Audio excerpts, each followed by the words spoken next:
자, 여러분 2025학년도 수능을 위해서 EBS 수능 특강 고전 산문 정리 시작해 보겠습니다. 다시 한번 말씀드리지만 항상 말씀드리지만 요 영상 자체가 EBS 메인 공부가 되면 안 됩니다. 여러분들 평소에 복습용이나 복기용으로 쓸 뿐이지 이거는 절대로 메인 공부가 될 수는 없어요. 아시겠죠? 자, 인방에 눈을 쓸면 옥수선을 엿보답니다. 이제 인방이 이제 천회록을 썼는데 그걸 엮었는데 야담과 소설의 성격을 동시에 갖고 있는 것으로 평가받고 있습니다. 그래서 이 작품은 사대부 남성과 기녀 간의 사랑을 다루는데 남녀 주인공들은 빼어난 재주와 자태를 가진 인물이에요. 그래서 부모에 대한 효성과 입신양면이라는 당대적 가치를 중시하며 당시의 신분 질서 또한 존중합니다. 그러나 인간의 본성적 욕구인 사랑을 성취하는 과정에서는 이를 무시하기도 합니다. 왜냐하면 애초에 사대부와 기생의 사랑이라뇨. 이거는 전혀 이 효성에도 맞지 않고요. 그렇죠? 그래서 사랑이 성취된 후에는 당시 당대 보편적 가치를 추구함으로써 남주인공은 입신양명을 이루고 여주인공은 사대부가의 정실이 되는 행복한 결말로 마무리되긴 하네요. 좋습니다. 자, 천자를 이긴 아이입니다. 이 작품은 이른바 아이 지혜담으로 분류되는 이야기인데 아이 지혜담은 어른이 제기한 온당치 않은 주장이나 요구를 슬기로운 아이가 재치 있게 해결한다는 내용으로 되어 있는데 전국적으로 발견되는 이야기의 유형입니다. 그래서 아이 지혜담에서 아이와 어른의 대결은 주로 언어를 통한 지적 대결로 승부가 갈리는데요. 아이는 특유의 논리적 대화법으로 승리를 거두고요. 아이 지혜담은 아이가 어, 어른과의 대결에서 승리를 거두는 과정을 통해서 기존의 사회 통념과 낡은 질서에 문제를 제기하고 민중이 지닌 생동하는 힘을 드러내 보여준다는 점에서 문학사회적인 의미를 지닙니다. 그래서 이 작품은 구연자와 청중에게 흥미로운 이야기로만 간주되어서 진실성을 뒷받침하기 위한 증거물이나 구체적 시간, 장소가 제시되지 않는다는 점에서 그냥 민담의 성격을 띈다고 생각하시면 되겠습니다. 자, 종놈이 상전을 속이다입니다. 이 작품은 이른바 트릭스터라는 인물형이 등장하는 이야기인데요. 작중 득거리라는 인물이 트릭스터에 해당합니다. 그러니까 트릭스터가 뭐냐면 이게 남다른 지적 상상력과 재치 그리고 대단한 말솜씨를 발휘해서 거침없이 사람들을 속이고 골탕 먹여 자신의 욕망을 충족하는 인물 유형입니다. 약간 뭐랄까요? 좀 모난 천재? 약간 삐뚤어진 천재 같은 느낌이 있어요. 그래서 대립하는 대상이 지배층의 경우 트릭스터의 언행은 이 기득권과 지배 질서에 대한 저항의 성격을 띠지만 그가 속이는 대상이 꼭 지배층에만 국한되는 것은 아니어서 때로는 무고한 서민이 이제 속임의 대상이 될 때도 있습니다. 그래서 이제 트릭스터는 사회 체제가 지지하는 일체의 도덕적, 윤리적 가치관에 구속되지 않는 반사회적 인물 유형으로 간주됩니다. 그래서 이야기 속에서 득거리는 하인에 대한 인간적 배려가 없는 이기적인 주인을 재치와 말솜씨로 거듭 속여서 자신의 욕구를 충족합니다. 그래서 득거리의 유쾌한 장난을 통해 똑똑한 척하면서 바보가 되는 주인과 어리석은 듯 행동하면서 입속을 챙기는 하인의 대결이라는 해학적인 이야기의 구도가 형성됩니다. 그래서 이 작품은 문자로 기록된 문헌 설화로서 작자미상의 야담집인 검연록의 노만상전, 뭐 종놈이 상전을 속인다, 뭐 이런 얘기입니다. 라는 제목으로 수록되어 있습니다. 자, 천군 소설입니다. 이 글은 천군 소설의 개념과 서사 구조의 이 특징에 대해서 설명하는 글이 하나가 있어요. 그래서 이거는 일단은 좀 알아야 될 것 같아서 넣어봤고요. 그래서 천군 소설이라는 것 자체가요, 마음이나 감정의 변화를 의미한 소설인데 이제 천군은 인간의 마음, 그러니까 신하는 사단과 관련된 마음씨나 칠정, 이 감정을 의미합니다. 이제 사단 칠정 아시죠? 그렇죠? 그래서 뭐 인간의 그 기본적인 도덕심 그리고 신하가 가져야 되는 마음가짐 이렇게 생각하시면 돼요. 그래서 천군 소설은 사단과 칠정의 감정과 관련된 인물의 대립 구도를 중심으로 마음의 뭐 화평, 혼란, 회복의 서사 구조를 이루고 있습니다. 그래서 천군 소설인 수성지에서도 이런 서사 구조가 확인되는데 수성지는 전래와 고사를 활용하고 있으면서 의도적으로 동일한 의미 있는 한자를 사용하기 때문에 의미가 중의적으로 해석되는 구절이 많습니다. 따라서 각 구절의 의미를 정확하게 파악하기 위해서는 전고에 대한 배경 지식뿐만 아니라 동일한 의미 있는 한자가 어떤 맥락에서 사용되었는가를 파악해야 됩니다. 여기서 전고라는 게 뭐냐면요, 이 뭐 전래, 뭐 고사, 옛날 이야기 뭐 이렇게 생각하시면 됩니다. 자, 그러면 이제 천군 소설에 해당하는 이 수성지를 한번 볼게요. 그래서 이 작품은 임자가 지은 한문 단편 소설로 이 작품의 제목인 수성지는 근심의 성에 관한 기록이란 뜻입니다. 그래서 임금인 천군에게 근심이 생긴 과정과 그 귀결을 허구적으로 구성하여 소설한 작품으로 전통적인 의인체 서사인 가전의 양식을 계승했지만 마음을 의인화한 것이 특징이기에 천군 소설로 분류됩니다. 그래서 천군은 인간의 마음을 신하는 인의의 지와 같은 사단과 관련된 마음씨나 기쁨, 노여움, 슬픔, 즐거움, 사랑, 미움, 욕심과 같은 7정의 감정을 의미합니다. 이게 약간 영화 인사이드 아웃이랑 비슷하다고 생각하시면 돼요. 그래서 7정과 같이 마음을 혼란하게 하는 인물들과 사단과 관련된 마음씨와 같이 혼란한 마음을 회복시켜서 화평하게 하는 인물들의 대립을 통해 사건이 전개됩니다.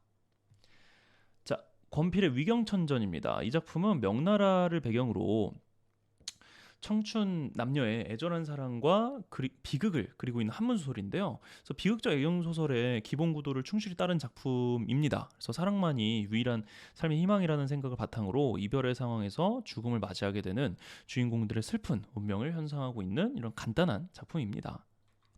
자, 윤계선의 달천목류록입니다. 이 작품은 임진왜란 직후에 윤계선이 지은 목류록계 소설인데요. 이제 꿈을 매개로 당대의 현실에 대해서 발언하는 우리나라 목류록의 전통을 계승하고 있습니다. 그래서 이러한 목류록의 전통은 임제의 원색목류록 많이 들어보셨죠? 거기에서 이제 틀이 잡힌 이후에 이어져 내려온 것으로 알려져 있는데 이 작품은 이제 해박한 역사 지식을 수준 높게 구사하고 있어요. 실제로 그 역사적 사실을 많이 삽입해 놨습니다. 그래서 짜임새 있는 이야기 속에 임진왜란의 공과에 대한 치밀한 분석을 보여주고 있습니다. 그래서 아울러서 작품 서두에 제시된 전쟁터에 대한 뭐 음산한 묘사, 그다음에 전사한 유령들의 참혹한 모습을 형상한 장면은 임진왜란의 비극성을 집약적으로 보여줍니다. 그래서 작가는 임진왜란 때 참전했던 조선 장수들을 하나씩 등장시켜서 그들의 목소리로 전쟁의 공과에 대해 논의하게 하는데 가장 높이 평가되는 인물은 당연히 충무공 이순신이죠. 그래서 가장 큰 과오를 범한 인물은 신립입니다. 이제 원규는 모두의 조롱거리가 돼서 홀령들의 모임에 얼굴조차 내밀지 못하는데 뭐 실제로 역사적 평가도 그렇고요. 그래서 그런데 작가는 이 신립에게 발언의 기회를 주어서 그의 목소리를 통해서 전쟁 실패 근본 원인이 어쩔 수 없는 운명이 있었다고 얘기하게 합니다. 그래서 이러한 자기 합리화가 17세기 조선의 지배층이 당면했던 문제, 곧 실패한 전쟁의 역사를 어떻게 극복할 것인가에 대한 지배층의 생각이 반영된 것으로 이해합니다.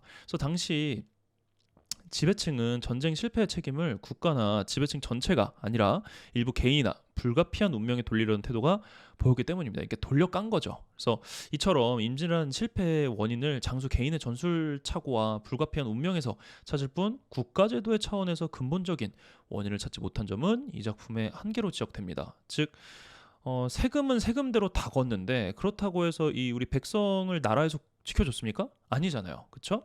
그래서 그러한 이 사태에 대해서 이 얘기를 하는 거고 그래서 결국에는 그 국가 차원에서의 이 문제를 직접 제기하지 못했다. 요게 이제 의의로 생각하시면 되겠습니다. 자, 조웅전입니다. 중요하고요. 자, 이 작품은 조선 후기에 이제 대표적인 영웅 소설인데요. 주인공의 영웅적인 활약을 그려내고 있는데 이 중국 송나라 배경으로 주인공 조웅이 간신 이두병 때문에 고난을 겪다가 이두병을 처치하고 황실을 바로잡는 과정을 담고 있는 이제 창작된 군담 소설입니다. 그래서 전반부는 조웅의 고행담과 뭐 애정담, 후반부는 조웅의 영웅적 무용담으로 구성되면서 당대 사회상과 민중의 심리를 사실적으로 반영하고 있습니다.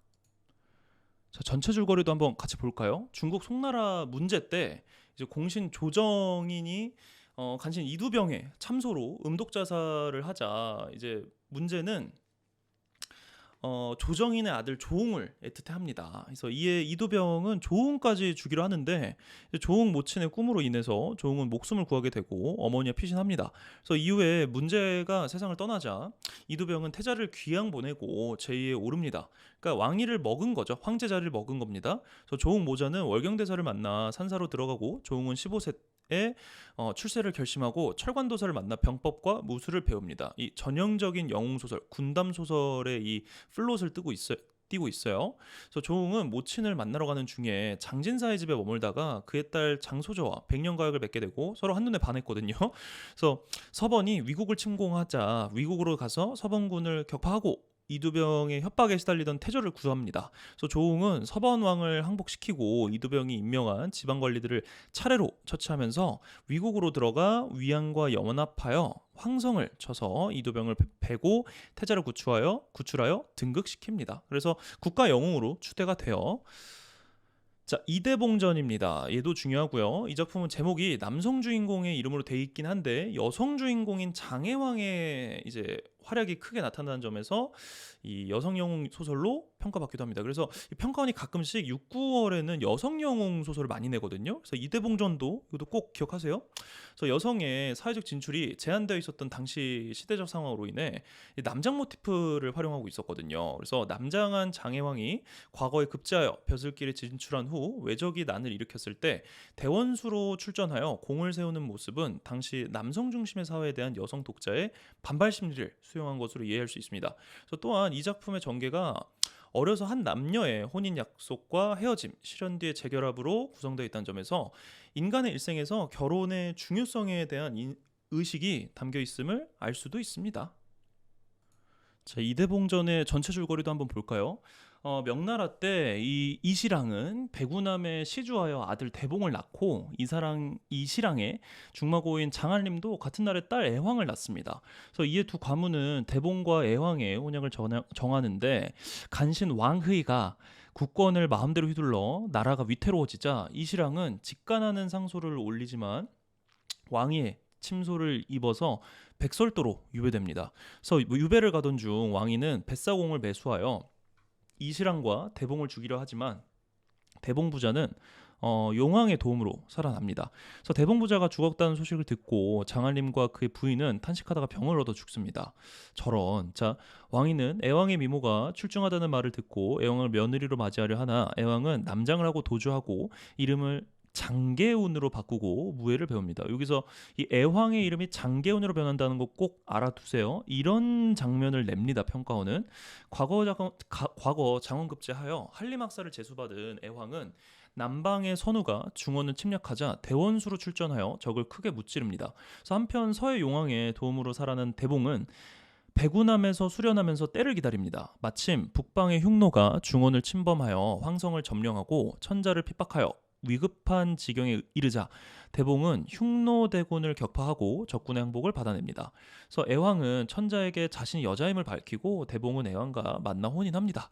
그래서 이후 초왕이 된 대봉과 충렬 왕후가 된 애황은 북방 흉노와 남방 선우에 군대가 다시 쳐들어오자 각각 출전하여 적을 물리친 뒤 아들을 낳고 부귀영화를 누립니다. 자, 춘향전입니다. 너무 잘 아시죠? 근데 은근히 이제 육구 수능에서 독서가 어려울 때 고전 소설에다가 좀 다 같이 친근한 작품을 넣을 때가 있거든요. 그래서 한 번 더 복습한다고 생각하고 들어보세요. 자, 이 작품은 판소리계 고전 소설 춘향전의 대표적인 이본으로서 그러니까 복사본이란 소리예요. 연려 춘향 수절가라는 표제가 붙은 19세기 후반의 완판본입니다. 그래서 제시된 부분은 이몽룡이 서울로 떠난 후 신관사또가 부임해서 기생 점고를 시행하여 춘향을 찾아내고 수청을 간요하지만 그러니까 내 마누라 해라 이런 얘기입니다. 춘향은 저항합니다. 그래서 이 작품은 춘향의 절개를 부각하되 열이라는 유교 윤리의 주제의식을 단순하게 강조하지 않고 불의에 저항하는 한 인간의 참모습으로 형성하여 나타내고 있습니다. 그래서 열여예요. 아시겠죠? 그래서 또한 춘향의 신분이 남원부사 성참판의 후생으로 설정된 점, 춘향과 월매, 향단의 인간상이 특색 있게 부각된 점, 판소리의 명창들에 의해 다듬어진 사설을 잘 반영하여 예술성을 높인 점, 흥겨움과 한스러움의 정서가 적절하게 조화된 점을 이 판본의 주요 특징을 꼽는데, 그래서 이 판본 자체의 특징보다는요 결국엔 춘향전의 메인 스토리. 그래서 이몽룡과 이별하고 춘향이는 버티고 이몽룡이 결국 이제 장원급제해서 암행어사로 와서 춘향이를 구해준다. 요런 거 그냥 다시 한번 복귀하시면 좋겠습니다. 자, 서대주전입니다. 작자미상의 송사소설인데요. 송사소설이 뭐냐면요, 이제 소송한다는 거예요. 소송한다는 거. 그래서 우화소설이기도 한데, 이 작품은 서대주의 도둑질로 인해서 벌어진 송사가 관리들의 불법적 횡포와 수탈, 뭐 부정과 비리, 무능 때문에 부당한 판결로 끝나는 과정을 드러내고 있습니다. 그래서 증거가 명백한 죄를 지어놓고 사령과 옥조를 매수하고 교활한 말로 무죄 방면을 판결을 얻어내는 서대주는 타락한 지방 토호들의 뭐 관리들 이런 얘기예요. 모습을 비유적으로 드러낸 것입니다. 그래서 작품 전체에 조선 후기 서민들의 고달픈 삶과 당시 관리들의 부패한 모습이 잘 반영돼 있습니다. 전체 줄거리예요. 농서지방 소토산 이제 절벽 아래 살던 서대주의 무리는 겨울나기를 위해 남악산에 사는 타남주 의 알밤을 훔쳐갑니다. 이게 다람쥐예요, 다람쥐 여기선. 그래서 알밤을 훔쳐간 것이 서대주 무리임을 알게 된 타남주는 관가에 고소합니다. 그래서 고소장을 접한 원님은 서대주를 잡아오게 하고 서대주는 관리들에게 뇌물을 바쳐 편의를 제공받습니다. 그래서 다음날 원님이 서대주를 국문하자 서대주는 비논리적이지만 감정적인 호소를 펼쳐서 자신의 잘못을 감추고 원님의 잘못된 판결을 이끌어내려고 합니다. 서대주에게 속아 넘어간 원님은 서대주를 석방하고 타남주를, 그러니까 다람쥐를 외딴 섬에 유배 보냅니다. 그 뒤 서대주와 타남주의 자손들이 모두 번성했으나 서대주의 자손들은 이제 사람들에게 미움을 받고 타남주의 자손들은 사랑을 받는다. 뭐 인과응보다, 권선징악이다. 그렇게 생각하시면 되겠습니다. 자, 정을선전입니다. 이 작품은 이제 남자 주인공 정을선과 여자 주인공 유추연이 만나서 화목한 가정을 이루는 과정에서 일어난 가정 내 불화와 갈등을 주로 다룬 가정 소설입니다. 계모 노 씨의 흉계로 추연이 죽음을 맞이했다가 다시 살아나는 앞부분은 이 계모형 가정 소설의 구조를 정열 부인 조 씨의 질투와 모함으로 인한 위기와 그 극복 과정을 다룬 뒷부분은 쟁총형 가정소설의 구조를 보입니다. 이 쟁총형이 뭐냐면요, 그 사시남정기 아시는 분은 아실 거예요. 이 처첩 갈등, 가정 속에서 이 가정 내에서 처와 첩의 갈등을 보통 이제 쟁총형 가정소설이라고 합니다. 그래서 이런 모르는 단어가 뭐 예를 들어서 보기 박스에 나오게 된다면 여러분들 당황할 수 있으니까 쟁총형이라는 단어는 좀 알아두시길 바래요. 자, 계속 악행을 저지르는 정열부인 조씨를 돕는 보조인물들과 주인공을 돕는 보조인물들이 서로 대응되는 것이 특징입니다. 자, 전체 줄거리 한번 볼까요? 정승상의 아들 을선은 이제 유승상의 딸인 추연을 보고 상사병이 듭니다. 그래서 정씨 집안의 청혼으로 두 사람은 혼약을 하게 되는데 계모 노 씨가 추연을 시기하여 사촌 오빠를 시켜서 추연을 모함합니다. 그래서 정을선이 떠나고 억울한 나머지 죽음에 이르게 된 추연은 홀령이 되어 배회하고 추연이 살던 익주는 패촌이 됩니다. 그래서 을선은 추연의 유모에게서 자초지종을 듣고 추연의 홀령을 만나 추연을 회생시킵니다.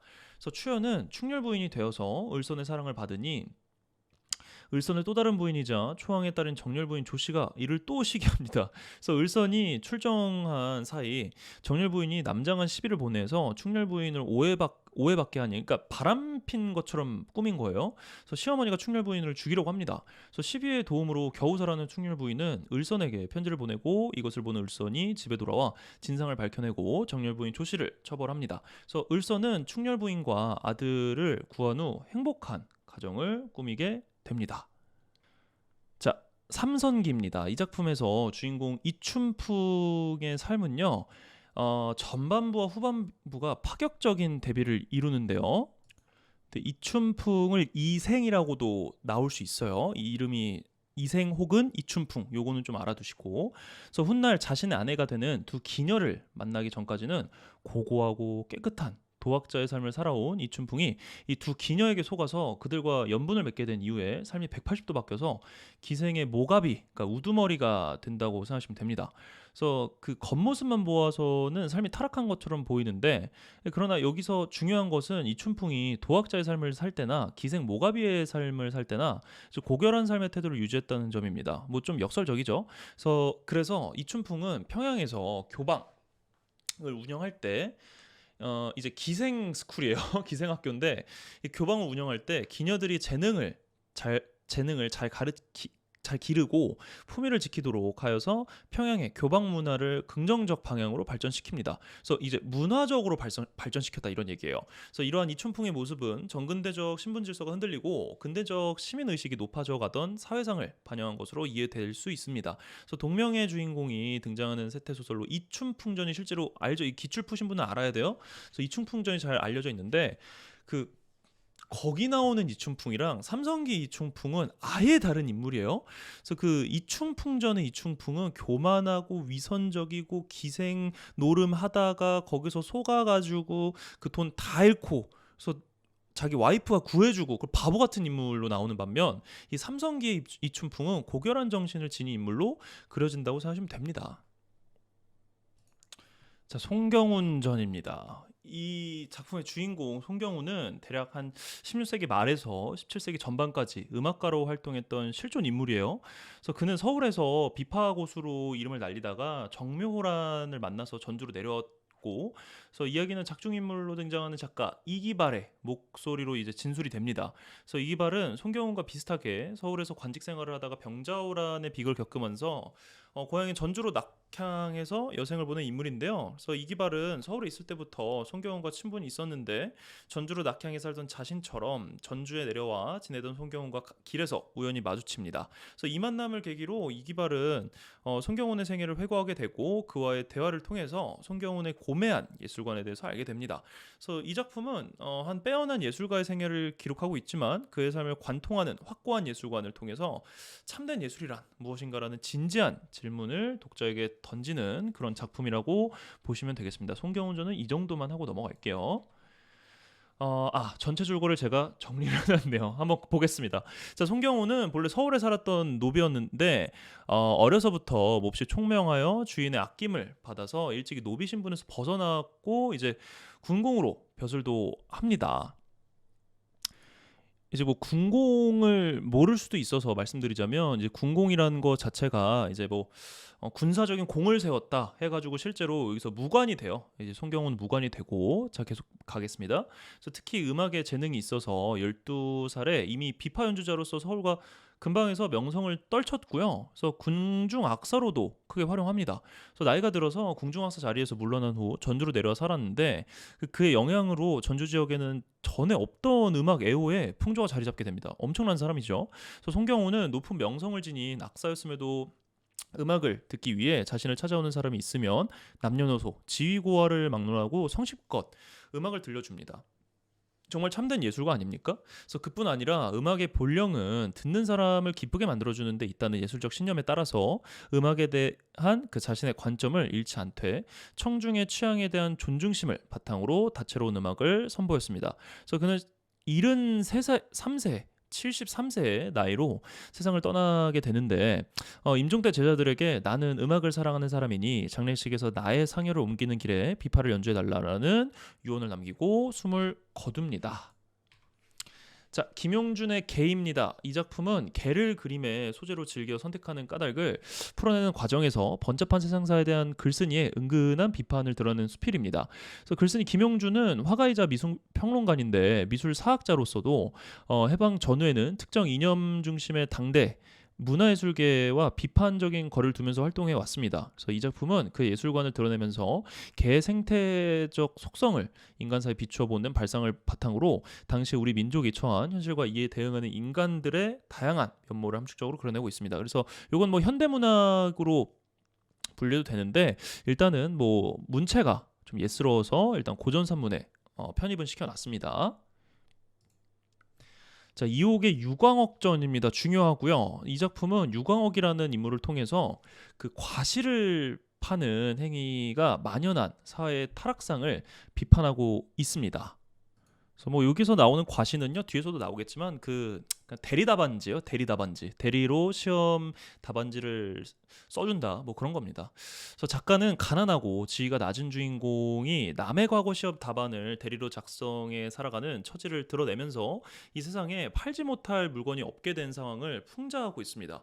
그래서 작가의 벼로인 외사씨와 매화의 사를 등장시켜서 과거의 부정행위가 망연한 당시 세태와 유광옥에 대한 논평을 덧붙이고 있습니다. 한번 전체 줄거리 같이 보시죠. 유광옥은 일찍이 영남 향시에 급제하여서 서울로 시험을 치르러 올라가다가 은밀하게 어느 부잣집으로 인도됩니다. 유광옥은 부잣집 주인의 아들을 위해서 과거 시험의 답안을 대신 작성해 주는데, 이로 인해 주인의 아들이 진사가 되자 유광옥은 후한 대가를 받게 됩니다. 그래서 유광옥은 그 후에도 계속해서 다른 사람의 과거 시험 답안을 대리로 작성해 이익을 취하는데, 그러던 중 경상 감사와 경시관이 유광옥의 글을 찾아내는 것으로서 글에 대한 안목이 있음을 입증해 하는 내기를 하는데, 경시관이 과장에서 뽑은 시험 답안들에는 유광옥이라는 이름이 나오지 않습니다. 그래서 경시관이 몰래 알아보니까 시험 답안들은 모두 유광옥이 돈을 받은 액수에 따라 차등을 두고 지어준 것이었습니다. 그래서 경시관은 감사와 내기를 한 터였으므로 죄를 범한 사실을 증거로 얻기 위해서 유광옥을 잡아오게 하고, 유광옥은 지레 겁을 먹고 잡혀가면 죽음을 면할 수 없다고 생각하고 술을 마신 뒤 강물에 빠져 죽습니다. 결국에는 이 사회 비판적인 그런 작품이었습니다. 자, 이정작의 옥림몽입니다. 이 작품은 조선 후기의 문인 이정작이 지은 것으로 알려졌으며 한글본과 한문본이 모두 전해지고 있는 고전소설입니다. 그래서 이 교수님들이 좋아하세요. 교수님들이 좋아하는 작품이라서 요것도 혹시 모르니 잘 들어두시고. 그래서 이 소설은 중국 송나라 배경으로 범공자와 그의 두 처인 유부인과 여부인 사이의 갈등과 화해가 주요 내용을 이루는데, 사신함정기와 같은 쟁총형, 아까 제가 말씀드렸죠, 쟁총형 가정소설로 구분되기도 하고, 일련의 사건들이 가문 간의 관계와 연결된다는 점에서 가문 소설의 앞선 형태로 보기도 합니다. 그래서 이 작품의 서사는 전국적으로 유언의 입신양명과 그 가정의 화평을 강조하는데, 이는 작가가 유교 이념에 기반한 덕목의 실천을 철저히 구현한 결과로 볼 수 있습니다. 자, 전체 줄거리 한번 보시죠. 범경문과 유소전은 양가 부모들의 약속에 의해 정혼을 맺었으나 부마 알아야 돼요, 여러분. 부마는 왕의 사위입니다. 부마 여씨가 황제를 동원하여 범경문을 자신의 딸과 먼저 혼인시킨 후에 유소저와 혼인하게 합니다. 그래서 범경문이 여부인보다 유부인을 편애하면서 그 여부인은 질투심을 못 이겨서 유부인을 제거하려고 합니다. 전형적인 쟁총형 소설이에요. 한편 유부인의 동생 유언은 높은 벼슬에 오르고, 그 범경문은 호국과 호의를 맺기 위해서 사절로 간 곳에 정변이 일어나서 구금돼 버립니다. 그래서 경문이 부재한 틈에 그 여부인은 이를 꾸며서 유부인을 집에서 떠나게 하고, 유언도 여부인이 보낸 자객의 습격을 받아서 죽게 될 위기를 겪지만, 모부인의 간호로 회복한 뒤에 호국이 침범해 오자 대원수가 되어서 호군을 격파하고 구금되었던 범경문을 구하여 돌아옵니다. 그래서 유부인의 시비는 이 하인 운홍의 역할로 그 여부인의 죄악이 밝혀지자 유부인은 유배지에서 돌아오고 여부인은 귀향을 가게 됩니다. 그래서 이에 그 여부인의 악행으로 흩어졌던 유언의 가족들이 모두 모이게 되고, 여부인도 잘못을 뉘우쳐서 유부인의 탄원으로 죄를 용서받고 풀려남으로써 양가 모두 영화와 화평을 누리게 됩니다. 자, 유몽인의 노비반석평입니다. 이 작품은 유몽인이 편찬한 어우야담에 실린 이야기인데, 재능이 뛰어난 노비의 삶을 통해서 그 재능을 알아보는 재상의 안목과 끝까지 은혜를 저버리지 않는 노비의 진실한 마음을 아울러서 보여줍니다. 그래서 이 EBS에 실린 지문에서는요, 유몽인은 논평을 생략했는데, 그 원문에서는요, 이 논평을 통해서 유몽인은 신분을 절대적인 기준으로 삼는 인재 등용 제도에 대한 비판도 하면서 재상과 노비의 아름다운 마음을 고평하였다고 합니다. 딱 요 정도만 알아두시면 돼요. 자, 심노승의 아내 무덤에 나무를 심으며입니다. 이 작품의 원제는, 원래 제목은 신산종수기인데 1792년 아내를 사별한 슬픔과 이를 이겨내려는 의지를 그린 한문수필입니다.